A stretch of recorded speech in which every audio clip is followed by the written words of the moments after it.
Bien, comenzaremos a estudiar química analítica instrumental, donde vamos a poder cuantificar distintos analitos que están contenidos en una matriz de análisis o en una muestra a partir de distintos métodos instrumentales. Si nosotros recordamos la primera parte de la química analítica, nosotros habíamos dividido la química analítica en una parte cualitativa y una parte cuantitativa. La química analítica cualitativa simplemente me permitía saber si estaba o no presente ese analito que estoy buscando en la muestra que voy a analizar. Mientras que una química analítica cuantitativa me permitía dar valores de cuantificación con exactitud y precisión de aquellos analitos que están presentes en la muestra que voy a analizar o voy a inspeccionar bajo distintas técnicas de cuantificación. En este caso, nosotros teníamos todas las volumetrías donde cuantificábamos midiendo un volumen que estaba contenido en una bureta de una solución valorada de concentración conocida y que reaccionaba equivalente con un analito que se encontraba en un Erlenmeyer.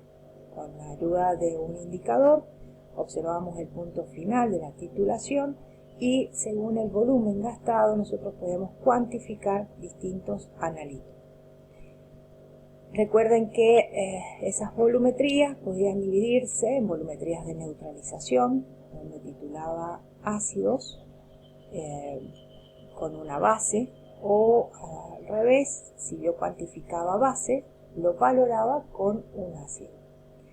Volumetrías de precipitación, especialmente para todo lo que eran haluros, cloruros, bromuros, sulfocianuros, y ahí teníamos todas las argentometrías o técnicas que valoraban con nitrato de plata y con sulfocianuro de potasio, dividiéndose en el método de Mohr, el método de Wohler y el método de Fajans. Luego teníamos las grandes volumetrías de óxido-reducción, donde la equivalencia o el punto de equivalencia del analito y de la solución valorada se producía con una óxido-reducción. Y posteriormente teníamos las volumetrías que formaban complejos. Me permitían cuantificar metales formando complejos con una solución valorada que llamábamos quelona o quelatos. El que más se conocía es el hepta, el etilendiamino tetracético, y nos servía las complexometrías en uno de los ejemplos para la valoración de la dureza de agua. También existen las gravimetrías donde por técnicas de pesada nosotros podemos llegar a cuantificar analitos con mucha precisión.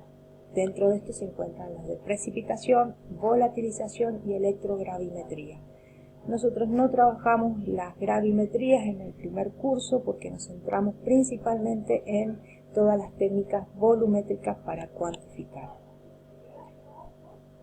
A partir de acá vamos a ver que tenemos técnicas que nos permiten separar ese analito y veíamos que teníamos las técnicas de precipitación, donde el analito podía estar en la parte precipitada y luego sacarla por métodos físicos, como por ejemplo una centrifugación, una filtración, o bien destilación. Podríamos separar también el analito que vamos a cuantificar, por ejemplo un extracto alcohólico, una extracción de un analito por medio de solventes, por ejemplo, o vamos a ver también que hay una técnica de excelencia para separar, que es las cromatografías, que lo vamos a ver en este curso.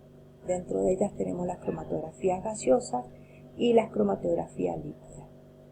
Los análisis que realizamos en analítica o en la química analítica los dividimos en análisis clásicos e instrumentales.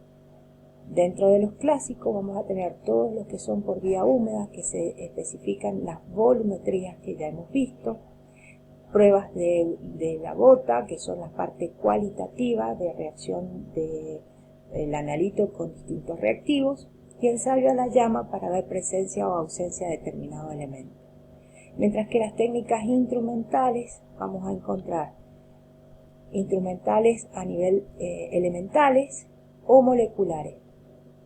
Las elementales vamos a hablar sobre específicamente todo lo que es atómico o el elemento en sí, y la parte molecular de toda la estructura del compuesto a nivel de grandes moléculas o estructuras de gran peso molecular.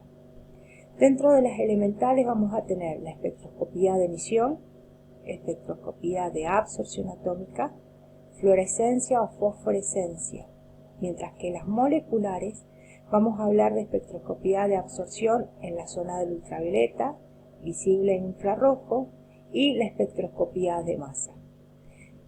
Vamos a centrar el cursado entonces en toda la parte instrumental del análisis cuantitativo de la química analítica.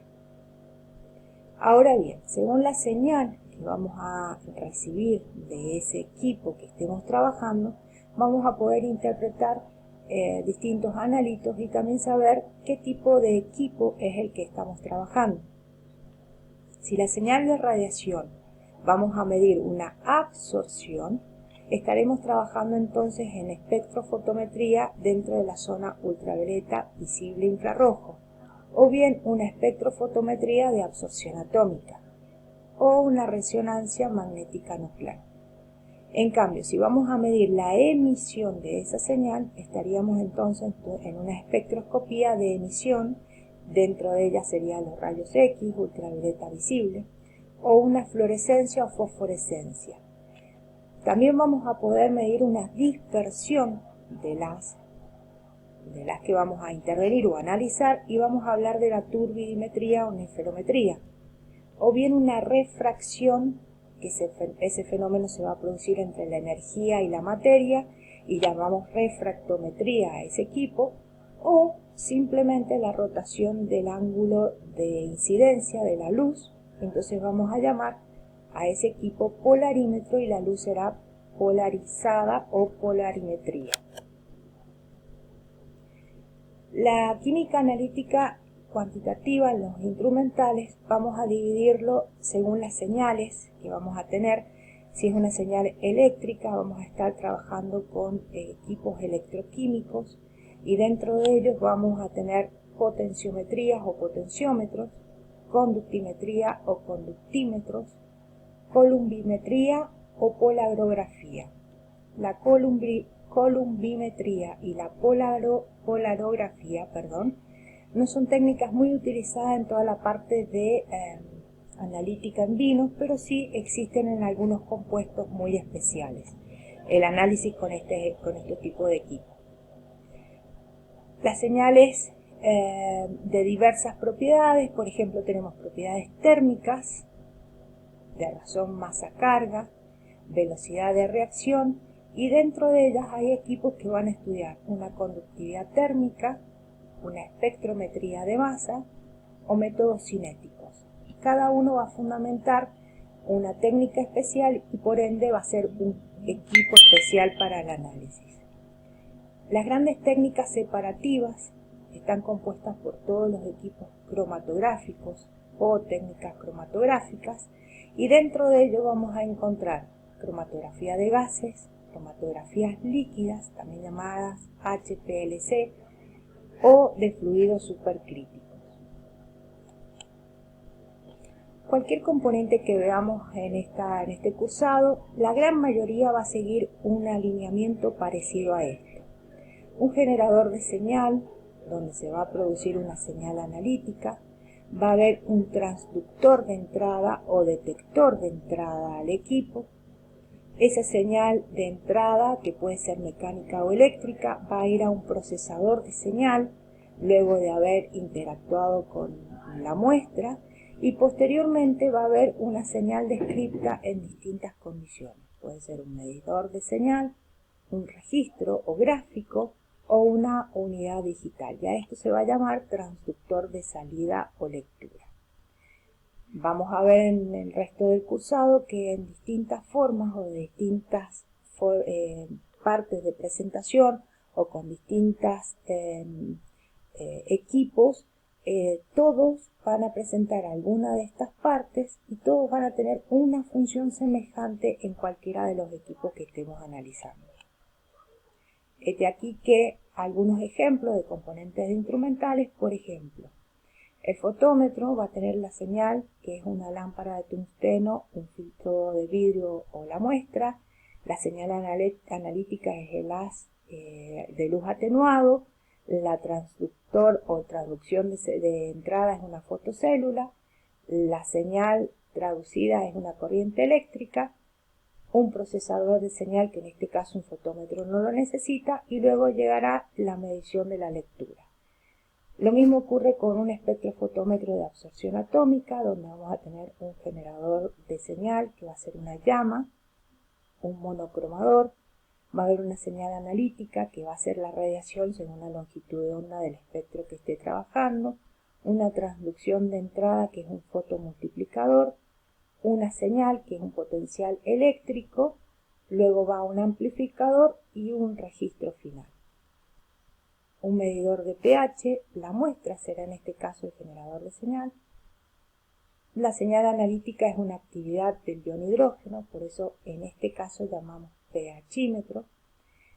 La transductor de entrada son los electrodos de vidrio. La señal de transducción o traducida será el potencial eléctrico. Habrá un amplificador digitalizado y una unidad final, que es el display que marca el valor de pH. Un comparador de color, que es otro equipo que podemos llegar a utilizar, como son los fotocolorímetros.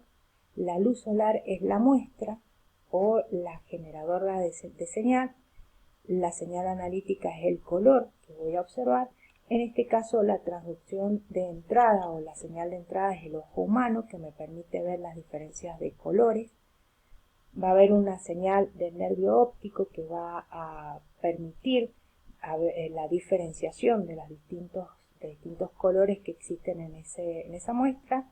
El cerebro es nuestro transductor o procesador de señal, y la respuesta va a ser el color visual que nosotros podemos llegar a permitir o vislumbrar en una gama de colores.